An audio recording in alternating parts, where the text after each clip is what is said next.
வணக்கம் கடகராசி நண்பர்களே. இந்த 2025 வரக்கூடிய மே மாதம் 11ஆம் தேதி குரு பெயர்ச்சி வரப்போகுது. குரு பகவான் உங்களுடைய ராசிக்கு 11வது ராசியில் தான் இவ்வளோ நாள் இருந்தார். இப்போ 11வது ராசியிலேருந்து 12வது ராசிக்கு போக போகிறார். அதாவது ரிஷப ராசியிலேருந்து மிதுன ராசிக்கு பெயர்ச்சியாக போகிறார். இதனால உங்களுக்கு எந்த மாதிரியான பலன்கள் கிடைக்கும் அப்படிங்கிறத நம்ம பார்ப்போம். ஏற்கனவே குரு பகவான் நல்ல நிலைமையில தான் உங்களுக்கு இருந்தார். அதில் ஒரு மாற்று கருத்து இல்லை. குரு பகவானை மாதிரி சுபகிரகம் அப்படிங்கிறது எதுவுமே கிடையாது. குரு பகவான் நமக்கு சந்தோஷத்தை தரக்கூடியவர் அவர் தான். காசு பணத்தை தரக்கூடியவர் அவர் தான். செல்வம், செல்வாக்கியம், வீடு, வாசல், சொத்து, சுகம் அம்புட்டையும் தரக்கூடியவர் அவர் தான். அதனால் அவர் ஒரு ஆள் ஜாதகத்தில் நல்லா இருந்தாலே நம்மளுடைய வாழ்க்கையில் பலவித கஷ்டங்கள் விளையிடும். அதே மாதிரி மிகப்பெரிய யோகங்கள் கிடைச்சி நல்லதொரு வாழ்க்கையும் நமக்கு கிடைச்சிடும். எந்த கிரகம் சரியில்லைனாலும் குரு பகவான் கண்டிப்பாக சரியாக இருக்கணும். இப்போ இவ்வளோ நாள் உங்களுக்கு சரியாக இருந்தாரா அப்படின்னா இவ்வளோ நாள் சரியாக தான் இருந்தார். ஒன்றும் மோசமாகலாம் உங்களுக்கு இல்லை. அப்போ அவ்வளோ நல்லா இருந்துமே ஒரு சிலருக்கு கெடுபலன்கள் நிறைய நடந்திருந்திருக்கும். அந்த கெடுபலன் நடந்ததுக்கும் குருவுக்கும் எந்த சம்பந்தமுமே கிடையாது. உங்களுக்கு கெடுபலனை கொடுத்தது அஷ்டமச்சனி கொடுத்துருந்துருக்கும். ஏற்கனவே அஷ்டமச்சனி உங்களுக்கு ஓடுதில்லை. அதுதான் உங்களுக்கு சிரமத்தையும் சிக்கலையும் மனக்கவலையையும் நோயையும் நொடியையும் உருவாக்கி வச்சுருந்துருக்கும். அதே மாதிரி அது கொடுத்த கஷ்டத்திலிருந்து நம்மளை மீட்டு மறுபடியும் ஒரு நல்ல நிலைமைக்கு கொண்டு வர்ற வேலையை தான் அந்த குரு பார்த்தார். அதே மாதிரி ராகு பகவான் தொழில் ஸ்தானத்தில் நிறையவே படுத்திட்டார். ஒரு சிலருக்கு வேலை இல்லாமல் பண்ணுறது, ஒரு சிலருக்கு தொழில் சரியில்லாமல் பண்ணுறது, ஏதோ ஒரு விஷயத்தில் தொழில் ஸ்தானத்தை பாதிக்கிறது, தொழிலில் முன்னேற விடாமல் செய்கிறது, 4 நாளைக்கு தொழிலில் நல்லா இருந்தால் 4 நாளைக்கு நல்லா இல்லாமல் போகிறது, அந்த மாதிரியான விஷயத்தை கூட அந்த ராகு பகவான் தான் பண்ணாரே தவிர குரு பகவான் பண்ணலை. அதே மாதிரி இப்போ செவ்வாயை எடுத்துக்கிட்டோம்னா உங்களுடைய ராசியில் இருந்து நிறைய டென்ஷனை தான் உருவாக்கி விட்டுக்கிட்டு இருந்தார். நிறைய கோபதாபம் அதெல்லாம் உருவாக்கிக்கிட்டு இருந்தார். அதே மாதிரி சொத்து பத்து சம்மந்தப்பட்ட விஷயங்கள் அதெல்லாம் உருவாக்கிட்டு இருந்தார் செவ்வாய் பகவான். குரு பகவான் பொருளாதாரத்துக்குடைய கிரகங்கிறனால ஏதோ ஒரு வகையில் உங்களுக்கு பொருளாதாரத்தை கொடுத்துருந்துருப்பார். என்ன, ஒரு சிலருக்கு வேலை சரியாக இல்லாததுனால, தொழில் சரியாக இல்லாததுனால கடன் காட்சிகள் ஒரு சிலருக்கு உருவாகியிருக்கும், அவ்வளோதான். அதே மாதிரி கடன்களை கூட டக்குன்னு நம்மளால் கட்ட முடியாத ஒரு சூழ்நிலை நமக்கு வந்திருந்திருக்கும் ஒரு சிலருக்கு. அதே மாதிரி மகிழ்ச்சிகரமான சம்பவங்கள் நடந்திருந்தால் கூட அந்த மகிழ்ச்சிகரமான சம்பவங்கள் நமக்கு பெருசாக தெரியாது. அந்த துக்கமான விஷயங்கள், சில விஷயங்கள் நடந்ததில்லை, அதுதான் நமக்கு பெருசாக தெரிஞ்சிருந்திருக்கும் இது நாள் வரைக்கும். சரி, குரு நல்லா இருந்தாலே கோர்ட்டு கேஸு வம்பு வழக்குகள் ஜெயிக்கணும்னு இருக்கும். அதனால் கடந்த காலத்தில் வம்பு வழக்குகள், கோர்ட்டு கேஸு அந்த மாதிரி எது இருந்தாலும் உங்களுக்கு ஜெயிச்சிருக்கும். அதே மாதிரி பொருளாதார நிலையும் ஏதாவது ஒரு விஷயத்தில் நமக்கு முன்னேற்றத்தை அடையிறதுக்கான சந்தர்ப்பங்கள் இருந்திருக்கும். பெரியோர்கள்னால மதிப்பும் மரியாதையும் கிடச்சிருக்கும். அதே மாதிரி கோர்ட்டில் வேலை பார்க்குறவங்க, கோயிலில் வேலை பார்க்குறவங்க, பேங்கில் வேலை பார்க்குறவங்க, நிதி நிறுவனங்களில் வேலை பார்க்குறவங்களுக்கெல்லாம் ஒரு நல்ல ஒரு வாழ்க்கை கண்டிப்பாக கிடச்சிருந்திருக்கும். இப்போ குரு பகவான் உங்களுடைய ராசிக்கு 12வது ராசியில் போகிறார். இப்போ குரு பகவான் என்ன செய்வார் அப்படின்னா, மிகப்பெரிய கெடுதல் செய்ய மாட்டார். ஆனால் நிறைய செலவுகளை கொடுப்பார். நிறைய செலவுகள் எப்படி கொடுப்பார்? குழந்தைனால செலவுகளை கொடுப்பார். குழந்தைன்னா சின்ன குழந்தைன்னு எடுத்துக்கூடாது. நம்மளுடைய பிள்ளைங்க, அது சின்ன குழந்தையாக இருந்தாலும் சரி தான், பெரிய குழந்தையாக இருந்தாலும் சரி தான், பெரிய பிள்ளைகளாக இருந்தாலுமே அவங்கனால செலவுகள் நிறைய வரும். அவங்களுக்கு படிக்க வைக்கிறதுக்காகவோ, அவங்களுக்கு வேணுங்கிற விஷயத்தை நம்ம செஞ்சு தரதுக்காகவோ, அல்லது அவங்களுக்கு திருமணம் சம்மந்தப்பட்ட காரியங்களுக்காகவோ, இப்படி ஏதாவது ஒரு வகையில் குழந்தைனால செலவுகள் வரும். அதே மாதிரி சில நேரம் பிள்ளைகளுக்கு நோய் நொடிகள் கூட வரலாம். அதனால கூட பிள்ளைகள்னால வந்து ஒரு சிலருக்கு செலவுகள் வரும். ஒரு சிலருக்கு பிள்ளைகளோட வந்து கருத்து வேறுபாடுகள் வந்துரும். சண்டை சச்சரவுன்னு வந்துரும். அப்போ பிள்ளைகள் வந்து விலகி இருக்கிற மாதிரியான ஒரு சூழ்நிலைகள் வரும். ஆனால் பிள்ளைகள் வந்து நம்மளை விட்டு வெளியூரில் போய் படிக்கிறதா இருந்தாலோ வேலை பார்க்குறதா இருந்தாலோ அந்த மாதிரி இருந்தால் பிள்ளைகள்னால மேக்சிமம் விரயம் வராது. அதே மாதிரி அவங்களோட சண்டை சச்சரவு கருத்து வேறுபாடு வராது.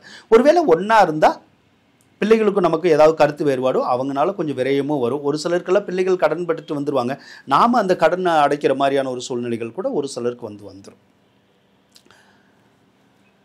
அதே மாதிரி குழந்தைனால விரயம்னா இந்த கர்ப்பமாக இருக்கிறவங்க மட்டும் ரொம்ப கவனமாக இருக்கணும். ஏன்னா ஒரு சிலருக்கு கர்ப்பமாக இருக்கவங்களுக்கு கர்ப்ப சிதைவு ஏற்பட்டுரும், அதாவது அபார்ஷன் ஆயிரும். அதனால் கர்ப்பமாக இருக்கிறவங்க மட்டும் கொஞ்சம் கவனமாக இருந்துக்கிட்டிங்கன்னா நல்லது தான். அதே மாதிரி குழந்தைகள்னால விரயம்னா பிள்ளைகளை வந்து நாம் கவனமாக தான் பார்க்கணும். இல்லைன்னா பிள்ளைகளுக்கு ஏதாவது ஒரு தொந்தரவு வந்து அந்த குரு பகவான் வந்து கொஞ்சம் கொடுக்க தான் செய்வார். சரிங்களா? அதே மாதிரி நகைனால செலவுன்னு வரும். நகைனால செலவுன்னா என்னது? ஒரு சிலருக்கு நகைகள் எடுத்து கொடுக்கும், வாங்கலாம். ஒரு சிலருக்கு அடமானம் வச்ச நகைகளை மீட்டு கொடுக்கும். சரியா? ஒரு சிலருக்கு நகைகளை அடமானம் வைக்கிற மாதிரி கூட வரும். ஆக நகை சார்ந்த விஷயங்களில் வந்து கொஞ்சம் விரயங்கள் ஏற்படும். அதே மாதிரி செலவு வந்து நிறைய அதிகரிக்கும். செலவு அதிகரிக்குங்கிறனால நம்ம வந்து செலவை வந்து குறைச்சிக்கணும். தேவையில்லாத விஷயத்தில் எதுலையாவது ஒன்றில் வந்து அடிக்கடி அந்த நமக்கு செலவுகள் வந்துக்கிட்டே இருக்கும். அப்போ நம்ம என்ன பண்ணணும்? செலவுகளை வந்து குறைச்சிக்கணும். அதே மாதிரி வருமானத்தை வந்து கொஞ்சம் குறைக்கும். அல்லது வருமானம் வந்தால் கூட அந்த வருமானத்தை வந்து நம்மளால் மிச்சம் வைக்க முடியாது. ஏதோ ஒரு விஷயத்தில் கொஞ்சம் செலவாகிக்கிட்டே இருக்கிற மாதிரியான சூழ்நிலைகள் வந்து கொஞ்சம் அதிகமாக இருக்கும். அதனால் கொஞ்சம் சிக்கனமாக இருந்துக்கிட்டோம்னா அதிகபட்ச செலவுகளை வந்து கண்டிப்பாக நம்ம வந்து தவிர்த்தரலாம். அதேமாதிரி கோயில்னால செலவுகள்னு வரும். கோயிலுக்கு வந்து அடிக்கடி போகலாம், புனித யாத்திரைகள் போகலாம். ரொம்ப தூரத்தில் இருக்க கோயில்களுக்கு கூட நம்ம போயிட்டு வரலாம், மகிழ்ச்சியாக இருக்கலாம். அதனால் அந்த விஷயத்துக்கு வந்து இந்த கிரகம் வந்து நல்லது செய்யும். ஒரு சிலருக்கு மட்டும் அந்த கடன் காட்சிகளை தொந்தரவு செய்யும். கடன்களை வந்து அடைக்கிறதுக்கான வாய்ப்புகளை உருவாக்கி கொடுக்கும். அப்போ கடன்காரவங்களை வந்து நம்மளை ஃபோர்ஸ் பண்ணுவாங்க கடனை கட்ட சொல்லி. அல்லது ஏதோ ஒரு வகையில் பேங்க்கில் கூட கடன் வாங்கியிருப்போம், அவங்க கூட நம்மளை வந்து கட்ட சொல்லி சொல்லுவாங்க. அந்த மாதிரியான சூழ்நிலைகளை இந்த குரு பகவான் வந்து கொடுப்பார். அதனால் கொஞ்சம் செலவுகள் மட்டும் அதிகரிக்கும். மற்றபடி வேறு பெரிய ஒரு நெகட்டிவான விஷயங்கள் நடக்கிறதுக்குடைய சந்தர்ப்பங்கள் வந்து உங்களுக்கு இருக்காது. அதே மாதிரி குரு பகவான் வந்து உங்களுக்கு 12வது ராசியில் இருந்தால் 4வது ராசியை பார்ப்பார். அப்போ 4வது ராசியை பார்க்குற போது சொத்து சுகங்கள்னால ஏற்பட்ட விரயங்கள் வந்து விலகும். அப்போ சொத்து சுகங்கள்னால நன்மைகளை வந்து அது கொடுக்கும்.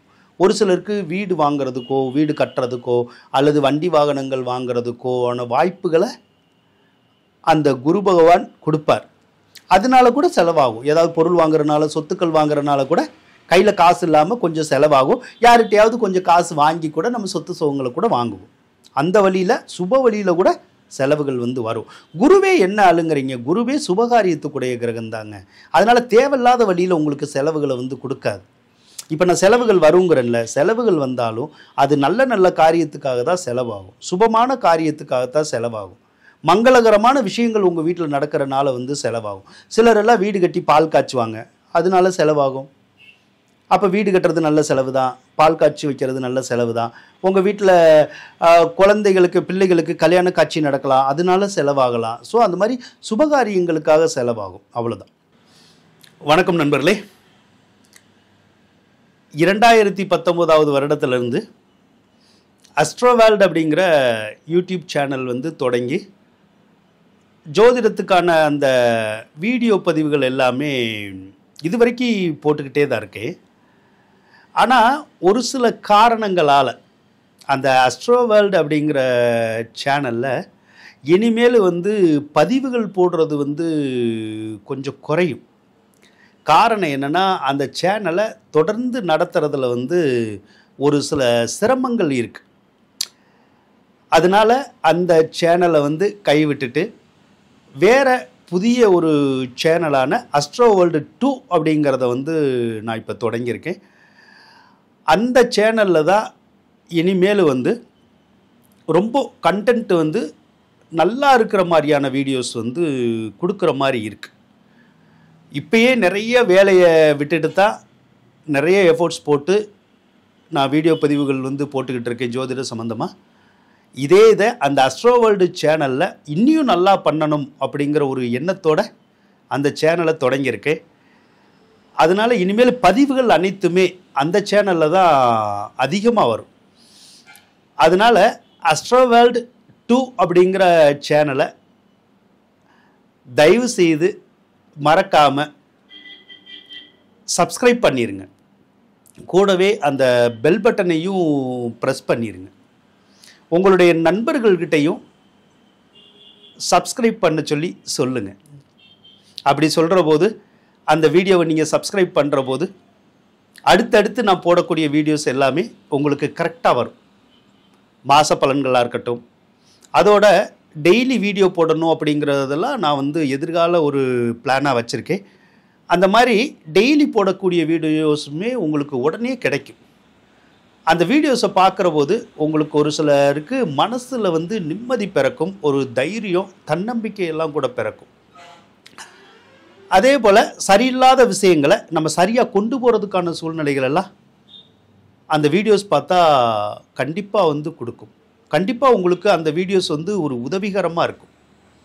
அதனால் மறக்காமல் அஸ்ட்ரோ வேர்ல்டு 2 சேனலை சப்ஸ்கிரைப் பண்ணிடுங்க. அடுத்து உங்களுடைய ராசிக்கு 6வது ராசியை தான் குரு பார்ப்பார்.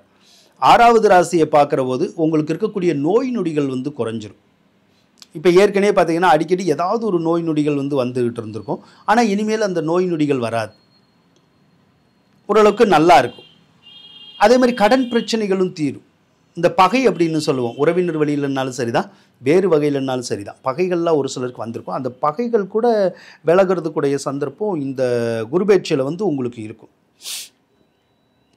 அதே மாதிரி அஷ்டமச்சனி உங்களை படாதபாடு படுத்துக்கிட்டு இருக்காருல்ல, அந்த அஷ்டமச்சனிகிட்ட இருந்து ஒரு விடுதலையை வாங்கி தருங்க இந்த குரு பகவான்.